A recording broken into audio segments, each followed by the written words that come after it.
Praise the Lord. கர்த்தருக்கு ஸ்தோத்திரம். கர்த்தர் நல்லவர், அவர் கிருபை என்றும் உள்ளது. இந்த நாளுக்காக எடுத்துக்கொள்ளப்பட்ட வேத வசனம் மார்க் 8வது அதிகாரம் 8வது வசனம். அவர்கள் சாப்பிட்டு திருப்தி அடைந்தார்கள். மீதியான துணிக்கைகளை 7 கூடை நிறைய எடுத்தார்கள்.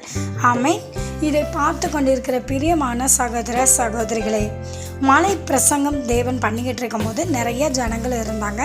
அப்போ அவங்களுக்கு கர்த்தர் சாப்பாடு கொடுக்கணும்னு நினச்சாங்க. அப்போ யாருக்கிட்டேயும் இல்லை, அவங்க வழியில் சோர்ந்து போகக்கூடாதுன்னு சொல்லி சாப்பாடு கொடுக்கணும், திருப்தியாக அனுப்பணும் என்று இயேசு கிறிஸ்து நினைத்தார். அப்போ 7 அப்பமும் சில சிறு மீன்களும் இருக்குதுன்னு சொல்லி சீசர்கள் இயேசு கிட்ட கொடுத்தாங்க. அதை அவர் வாங்கி ஜோம் பண்ணி அதை ஜனங்களுக்கு பரிமாற மாதிரி செய்தார். திரளான ஜனங்கள் 4000 பேருக்கு மேலே சாப்பிட்டு மீதமும் எடுக்கும்படி கர்த்தர் செய்தார். இன்றைக்கு நீங்கள் குறைவாக தான் வருமானம் இருக்குது என்று நினைக்கிறீங்களா? அந்த வருமானத்தையும் கர்த்தர் ஆசீர்வதித்து மீதம் எடுக்க வைக்க தேவனால் முடியும். ஆகவே உங்களுடைய வருமானத்தை கர்த்தருடைய கரத்தில் ஒப்பு கொடுங்க. கர்த்தர் ஆசீர்வதிக்கும்படி ஜெபிங்கள்.